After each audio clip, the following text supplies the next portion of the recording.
Welcome back, guys, to Ace Attorney Investigations 2, Prosecutors Gambit, where last episode, coming to the big building plaza to engage Little Thief, we inputted the information from the SS5 incident and revealed the happy family home, an orphanage run by Fifi Lagarde, and the murder scene of one Alf Aldown, who had been conked over the head while witnessing a presidential kidnapping. Having now switched the scene to just before this murder, we now continue the investigation by speaking directly to them, because every time we speak to anything else we've seen here, it just gives us information from the past. That's for certain. Mr. Aldown took his picture of the president's kidnapping from here, and then called Rosie Ringer, by which point his killer must have already been approaching from behind, with a brick in their hand, ready to strike. Is that all the information we're getting? Even about the body? The blood? I guess we don't know anything about the murderer. The important thing is over here. Is it the snowman? I must scour the scene and inspect anything that catches my attention. So really, it's nothing about Alf, but it's more about the president, the holder-upperer, and this. Hey, that snowman. It was melted in the simulation of the morning after the murder, yeah? And that muffler was all wet, and its little button eyes had fallen off. Indeed. It still looked reasonably healthy at this point. Although not entirely. I can see one thing that's missing. Ah, poor guy. I bet some kid took it as a stupid prank. Not a bad piece of thieving, though. Maybe they have potential. You think one of the orphans took it? I'm not so sure. In fact, I think it was grabbed by somebody else entirely. Yes. I can deduce that, in fact. The president's kidnapper. We should see if we can judge anything based on their appearance. Roger that, Red Leader. Alright, let's have a look at you. This is a Star Wars. The first thing to note is that they're holding the president at gunpoint, trying to look all cool and tough, waving a pistol around. Whoever it is, they suck. Their coat and hat completely cover their face, so unfortunately we can't identify them that way. Turning their collar up and pulling their hat down and trying to be all mysterious. I hate this kidnapper.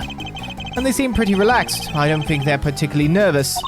Yeah, hand in the pocket. Classic show-off move. You suck, you suck, you suck! Okay, that's... What? You said to judge them by their appearance. Well, yes, but I didn't mean it like that. Dijon Wang. He was president of Zheng Fa even back then. Does he look any younger? It's kind of dark. Can't really tell.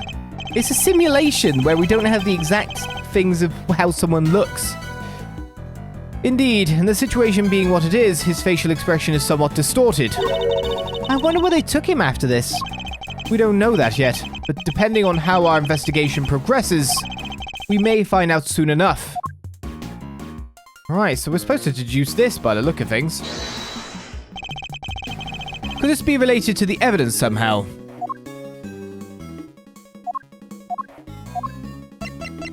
Here we go. Found clutched in Aldown's right hand. The blood is his. An eye is missing, which means he was over there, he crawled over there, or some other thing. Eureka! This snowman is missing a certain something, wouldn't you say? Yeah, his right eye. Indeed. Luckily, we've managed to locate it. The button Mr. Aldown was holding.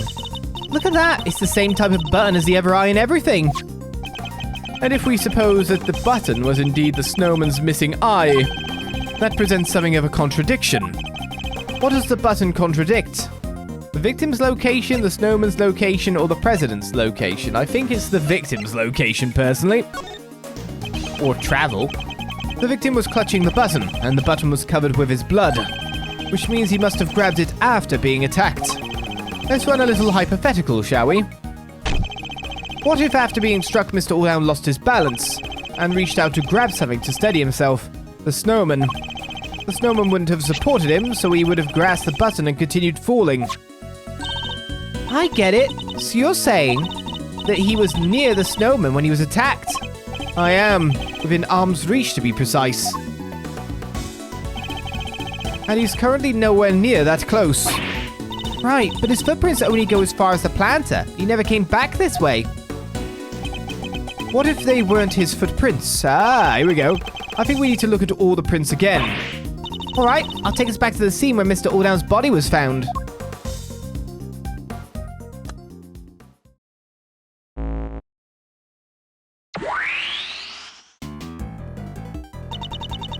But the footprints on the left definitely matched up with Mr. Aldown's shoes, right? So what's the deal? Let's take another look and see if we can figure it out. Do I really need to? Body discovery, 7:22 a.m. At the footprints or at the body? I think I should look at the body specifically. I'm gonna scour the scene and inspect anything that catches my attention. The feet. It really is gonna be that. These shoes. As the case file says, they match the footprints, but... these aren't the victim's shoes, I'm sure of it. I can't believe it's right. What do you mean? Look at how the laces are tied. Don't they look a little strange to you? What? That's the reason! That's the reason! What's more, they don't appear to fit properly. Thank you! I mean, I noticed from the start. I'm actually amazed that really was a thing. So these prints, they go right up to where the victim was found and they stop right by his feet. But they didn't actually belong to him. So are the prints by his head his? The ones that lead away and come back? No, I don't think so. They're too small. So neither set belongs to him. Then how did he get here? That's easy enough. He didn't walk. He was carried by the killer. So then where did the murder take place? Was it really over by the snowman as we suspect? Most likely. We've got some logic, so can we actually fit anything together here? Brick used in murder, the body was moved, was Winner involved, what did Winner dig up?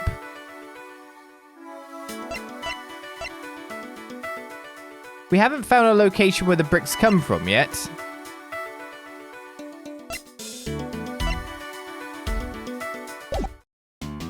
I feel like we need to figure out that more than anything else. If we sort that, we might be able to sort some other stuff, but can anyone notice any removal of brick type locations?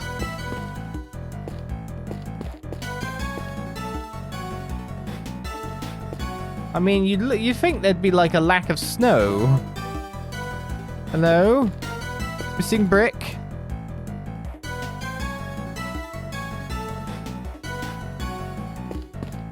Just wondering if there's a brick here, but there doesn't seem to be a brick. I think Mr. Aldown's body was moved. How else do we explain the button clutch in his hand? And that would suggest that he was killed somewhere near the snowman. I better take a closer look. Ah! I could investigate here. I must scour the scene and inspect anything that catches my attention. Not the snowman, I can tell you that. Here we go. Poor snowman. He's not looking good. It can't be helped. Snow and the ice eventually melt. That's just how it is. And so do mysteries. All we have to do is wait. The snowman of the case will melt into the clear water of truth. All you have to do is wait, Kane. I have to work to solve those mysteries. There we go. Look, there's a brick missing here. One of the bricks from near the snowman is missing. The rest of the brickwork looks fine. Strange that just this one is missing. At this point in time, it looks like the threatened president whacked Aldown over the head, and Aldown is the threatening party, according to everything there. Size 9 footprints going toward the body and away from it. Case file says they must have belonged to the murderer. They grow fainter as they get closer to the orphanage gates. That's just because there's less snow over here, no? Be that as it may, it certainly doesn't help in matching the prints up with a name and face. To be honest, I think we have what we need now. To at least progress some stuff. Brick used in the murder. The missing brick. Might then give us a more narrowed down location to match with something else. It seems quite likely that the missing... Yeah, there you go. It seems quite likely that the missing brick was the one used in the murder. Wouldn't you say? Brick used in Aldown's murder was taken from right next to the snowman.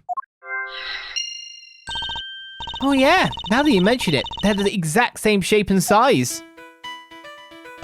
Well, I guess no matter what, he had to take the photo from the position he was at. So did he move closer and interject with those people?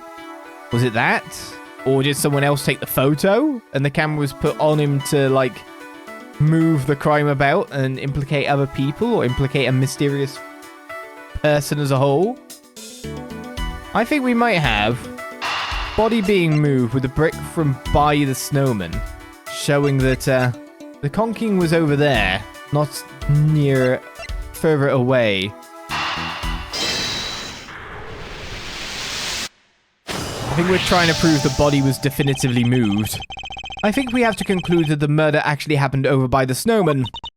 Right, the button came from there. And the brick too. Indeed. And what's more, if the murderer took the brick from right by the snowman, and then tried to sneak up on the victim all the way over by the planters, Mr. Aldown would have seen them right away. Exactly. I think we need to update the simulation, Kay.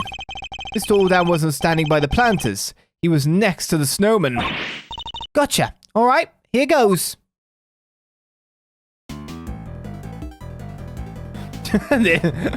Well, don't mind me, Mr. Gunman. You keep trying to kidnap that presidential figure while I bonk this guy who's looking in the opposite direction and completely missing you over the head. What a mishmash we got now. Yeah, no matter how you look at it, this just doesn't work, Indeed, everybody who was present is in exactly the same spot. So where did we go wrong? One of the pieces of evidence on which we based our simulation must be the source of the problem. What if one of them was faked somehow? But which one was it? It's gotta be the picture at this point. It's gotta be this. Take that! Can we really be certain that this picture was taken by Mr. Aldown? Huh? What do you mean? We know that whoever killed him moved his body. But why would they have done that? What if they wanted to make it seem like he saw something he didn't? And then they took the photo to help back up the lie. They had the president at gunpoint. They could easily have forced him to pose for the picture. He would have had no choice but to comply. Hey, now that you mention it, they only recovered one picture from Mr. Aldown's camera, right? Indeed. I imagine his killer probably removed the film that was already in there, then replaced it with another, thereby ensuring that the only picture found was the one they staged. Yeah, that makes total sense. So this picture was actually taken after Mr. Aldown was killed. No way! Mr. Aldown's photograph data has been updated in my organizer. And there you have it. The picture doesn't show what Mr. Aldown saw at all. It seems highly likely that it was simply staged to make us believe that was the case. Wait, so where was the president when Mr. Aldown thought he saw him being kidnapped? Luckily, the photograph isn't the only piece of evidence we can use to try and figure that out. Oh yeah, he left that voicemail too! He did. I think we should listen back to it one more time, don't you? This is surely the only place where the president and his kidnapper could have been standing. Oh, okay. Wait, can you let me listen back to the, Could you let me listen back to the thing, please?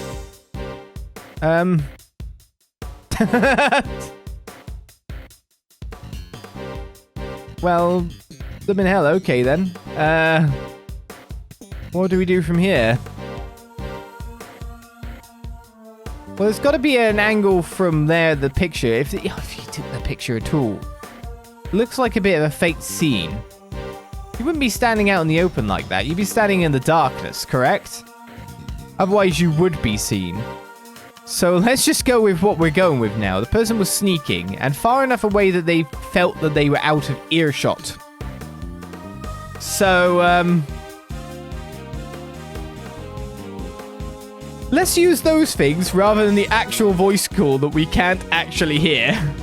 To say that if things took place over here as the picture denotes, I don't know if that's true or not, that you might have been standing outside of the range of the snow, probably hidden by something, not under a light where you would have been clearly seen, and probably like behind something like this pillar. That's what I'm going with. Then hopefully we can bring up the evidence when I'm obviously wrong. But it's kind of like the cherry tree hiding thing earlier where I'm like, well, it had to be over there, not the crowd, because why would you shoot a gun from the crowd? Because everyone would notice. That's dumb as hell. And I was wrong, but the cherry trees were the better spot out of anywhere, frontal to the stage. Take that!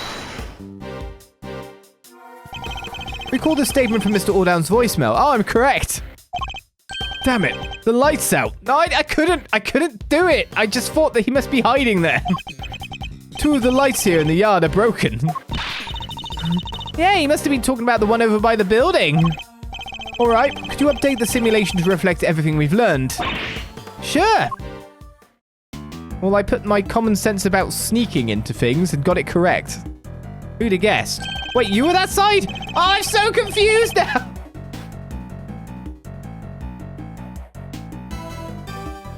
And there we have it. The kidnapper was really standing over by the building. Wait, why is Lang saying this? Yes, which would certainly have strengthened the theory that they were connected to the orphanage. So they moved the body and staged the photograph to distort the picture painted by the voicemail. Okay, what the hell did the voicemail say again now? If you let me do it, I could have done this correctly. I mean, I did it correctly, but you know what I mean. Hey Rosie, it's me. I guess you're asleep already. Anyway, I'm here at the orphanage. Something weird's going on. President Wang is here for some reason. There's another... Damn it, the light's out, so I can't quite see, but it looked like he was being kidnapped. Anyway, probably nothing, but I thought I should let you know... Bonk. I mean, maybe I could have looked at it from the point of just saying you were knocked in the head over here, so where did you take that photo from with the picture, like the angle of the picture, etc. That might have worked as well, to be fair. But again, this is still wrong, so this photo was taken after the fact, so we couldn't have taken the photo's angle. But then you wouldn't be on the grounds of the orphanage in the first place taking a photo and coming across that. You would come from the street. So, whatever. Just realize that this is the sneakiest place to be, so this is where I should put my pointer. Which helped them undermine the idea that the orphanage was involved when the case went to trial. Well, that certainly changes what this particular part of the simulation tells us. I imagine it will also affect our understanding of the scene from when the body was found. Only one way to find out. Ready to make the jump. To switch between the two recreations, I need to first press triangle to talk with Kay, and then select switch recreations. I'll give it a try later when I need it. This has gone terribly, but also correctly, so what am I really complaining about? There's no mistaking it. This is where Mr. Aldown actually took his pictures, before being attacked by the murderer with a brick from the planter just behind him. After being attacked, he collapsed, grabbing the snowman's right eye as he fell. Which means his body would have been here at first, and not where we thought it was before. Indeed, we should examine the area where we previously thought it fell too.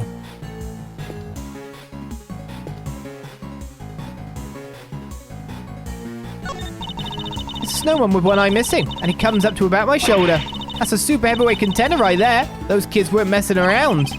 Never mind its weight and size, I think we need some slightly more in-depth analysis here. Well, it has a bucket for a hat, buttons for eyes, and a nice fluffy muffler. The full snowman uniform. And it looks like it can't wait for me to punch and kick it into 1,000 tiny snowman pieces.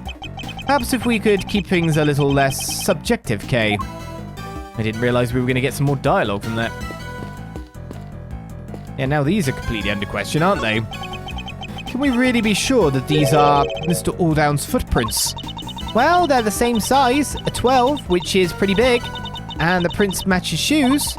They also go straight to the middle of the planters where his body was found. But as we've established, when he was attacked, he fell and grabbed the button from the snowman. Well, being a great thief, I know a few contortionist tricks, but that would be way beyond even me. Some average Joe stretching his arms that far, basically impossible. I think we can be reasonably certain that the prints were made by the shoes the victim was wearing. But can we be certain that they were actually the victim's shoes? Perhaps we should take another look at them.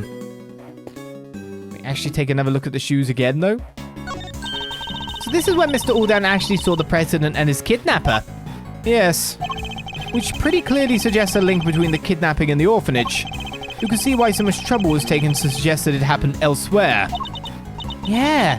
They pulled some really dirty tricks there. Faking a photo like that, that's just cheating.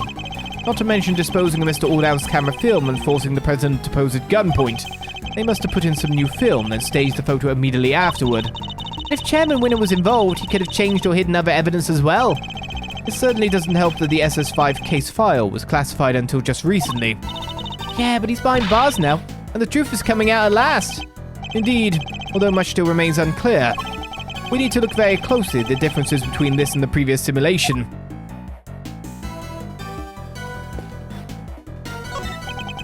These planters... I don't want to look at the planners, I'm looking at him!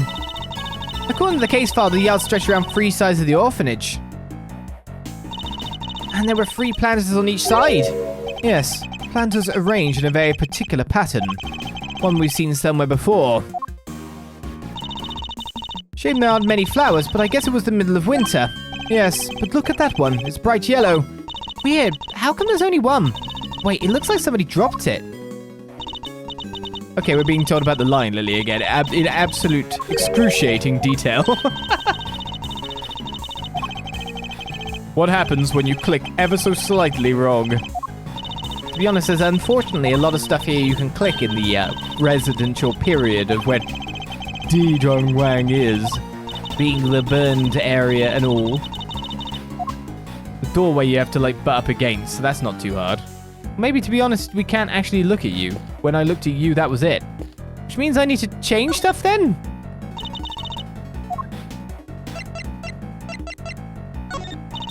More dialogue for you as well. Right, I want you to switch up the scene and show them the case file. Okay, let's take another look at how things were when they found the body. And there we have it. So this is the more interesting scene now. I guess we're going to be looking at you specifically on the ground. What do you have to say about the 3 cases? A kidnapping, a murder, and now a fire. There's too much going on here. I can't keep up. The fire was started earlier on in the evening of the incident, if I remember rightly. Before the kidnapping and the murder, in other words. Does that mean something? The timing of the fire, I mean? I wonder if it might, yes. Isn't there something here that can't be correct if the fire actually happened first? It's an extra P snuck in there. I should take another look at the effects of the fire on the crime scene and compare it to the evidence. I think we're just getting an update on the feature here, but the effect on the fire on the crime scene is where they were standing and all. I must scour the scene and inspect anything that catches my attention. This is the only part where there's no snow, huh?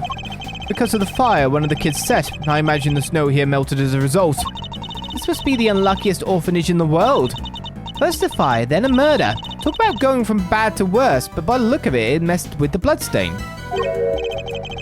The fire came first, but just because it caused the snow to melt. Hello? Blood on the snow. A lot of it. It certainly looks as if a murder occurred here, doesn't it? Wait, but we just figured out that Mr. Aldown was killed over by the snowman, right? We did. I think this blood might belong to somebody else. What? But the police report said the blood was Mr. Aldown's. Need I remind you that the case was overseen by Chairman Winner? The man would have had no scruples about altering the official record over something this small. Then why go to all that trouble? Couldn't he have just cleaned up the blood instead? He wasn't able to. Think about it. He knew that this was where the police would find Mr. Aldown's body. And he knew that the police would have certain scientific methods at their disposal to look for clues. Oh, you mean Lumino? Yeah, they would have found traces of blood if they'd used that for sure. Exactly. He wouldn't have been able to clean it up to the point where it was undetectable. Far easier to falsify the results of any such tests when they came back in. It would simply have been a matter of replacing the official results with a doctored copy. Ah, so we've been looking at a forgery this whole time? That sucks. Wait, but it says Mr. Aldown's clothes were covered with blood too. It does, and if they were, which seems entirely believable, it suggests that whoever's blood this is, it wasn't yet dry when Mr. Aldown's body was placed here. I get it, which means that the other person's blood was spilt not long before Mr. Aldown was killed. I think it does, yes. But if that's the case, doesn't that present something of a contradiction? Left on the scene of the murder 12 years ago, the blood wasn't Aldown's. Oh, I can deduce something now. What are we deducing? Autopsy report, fire. Right, I think we're deducing the fact that the fire took place after this blood spatter was made, which means there was a murder before the fire before the murder. Oh, or at least a severe injury before the fire before the murder. Could this be related to the evidence somehow? Eureka! Oh, thank God, the music went away. There's a clear contradiction here. Huh? In the bloodstain. The blood is clearly cut off where the snow was melted by the fire, which means that the blood in question was spilt before the fire was started. Huh? But the fire happened before the murder, no? If we chose to believe the case file, yes. But if the fire was actually set after what happened here to obfuscate things, eh? Or clean things up? The kid who lit it might have seen something. Then why isn't there a witness statement? Because that would have challenged Chairman Winner's version of events. We need to know more about this fire. You! Yes, Shifu! The fire might have been reported to the police, which means there might be a record of it. Go see if they have anything. Bring everything you find back here right away. Understood, Shifu. I'll get right on it. One more thing. What's it, Shifu? Contact my family back in Zheng Fa. Tell them to search my father's office. There should be something there related to the case. There should. What kind of something exactly? I told you I'd seen this scene somewhere before, didn't I? Well, I remembered where. It was in my father's office. He had a picture of it. Or at least of something very much like it. What? It looked like it was drawn by a child. Possibly a child from the orphanage. Possibly even the child who set the fire. It should still be there somewhere.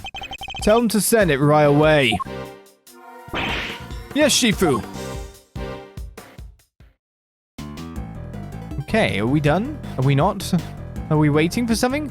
We haven't even talked to you yet. I forgot about that entirely. I was supposed to talk to you at the start of the episode.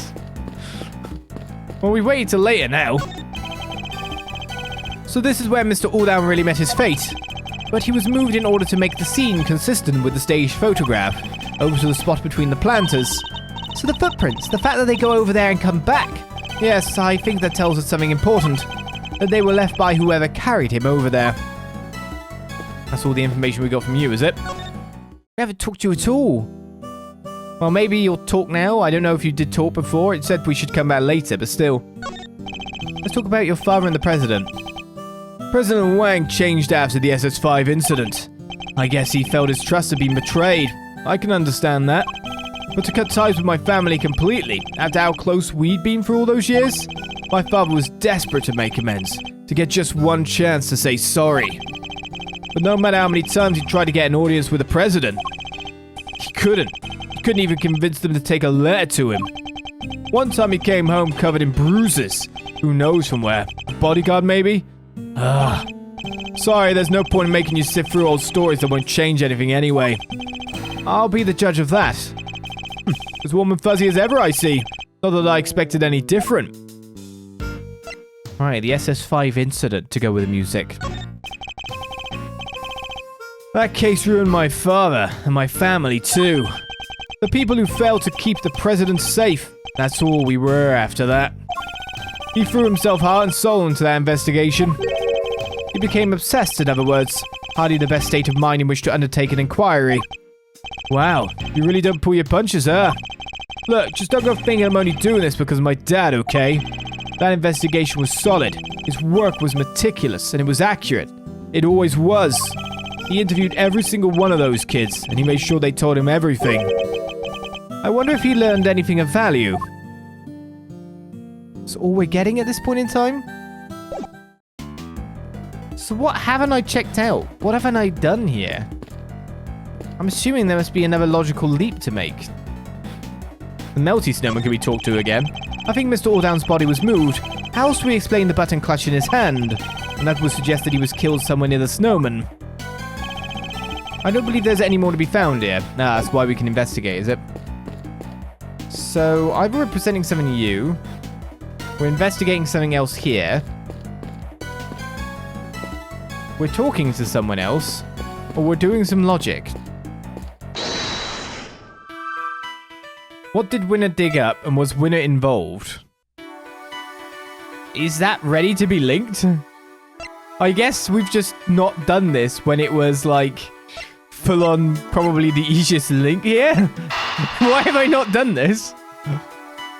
I guess I was too focused on what was really going on here and thought that something might be revealed a bit later. So like what did Winner dig up might reveal we find the thing that dug up, which could prove that Winner was involved that we then linked with. Maybe that's what I was thinking.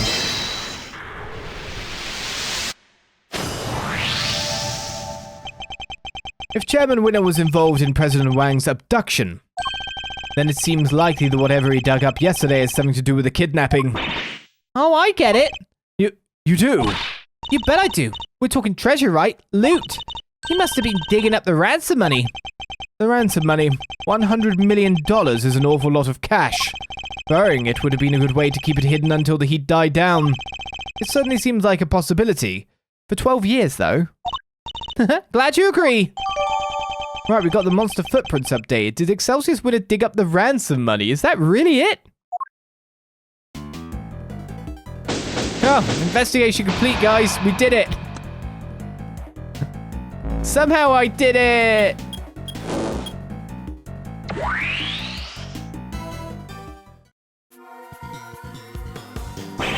Shifu, I'm back. I brought everything the police had on the fire, and I also brought the picture from your father's office. Oh, one more thing. About time. What kept you, huh? Well, hand it over. Sorry it was me with logic. Let's take a look at this mysterious picture, shall we? This is it. This is the picture I remember. So, it is the president with his plushie and the flowers. Oh, with Canis! Could this be a depiction of something that happened on the night of the incident? It sure looks like a kid drew it, huh? Yes, and I'm willing to bet it's the work of the child who set the fire. Charles' drawing data jotted down in my organizer. Man, drawings have been proven to be really accurate in the cases we've done. Shifu, there's... Well now, look, you'll have to wait, okay? Well, Mr. Prosecutor? Why do you think my father kept this? I imagine he acquired it at some point during his investigation. Although I have no idea why he would have chosen to keep it to himself. Could we see the case file for the fire too? Sure, here. If you'll just give me a moment to read through it. It seems the boy who started the fire snuck out of bed on the evening of the incident. And then disappears several days later. What? Must have been because he saw something, right? No, a kid. Really? That's horrible. But sadly not unimaginable. Huh? Looks like the kid left something behind that was put in evidence. What's this? Well, I think we know exactly what that is. The missing horn of a certain thing. What does this case file actually even say? Are we about to plug this in? What will it do if we do? At least we can prove that that was on the scene and that's where the horn's been all this time. Oh, I guess the case file for the fire isn't actually available to be looked at for us. That's what I was looking for at the end here. But because that should be the end of another episode. A spotty investigation going back and forth. Some logical leaps we could have probably done a lot sooner if I wasn't waiting for a fandom piece of information that was never forthcoming.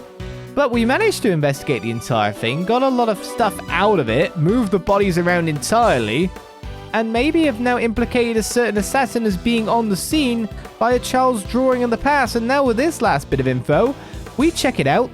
This horn, next time on Ace Attorney Investigations 2 Prosecutors Gambit. I'll see you then for more. Is it just plug and play? Will it have some other recording function to it, like the other one did when we twiddled it?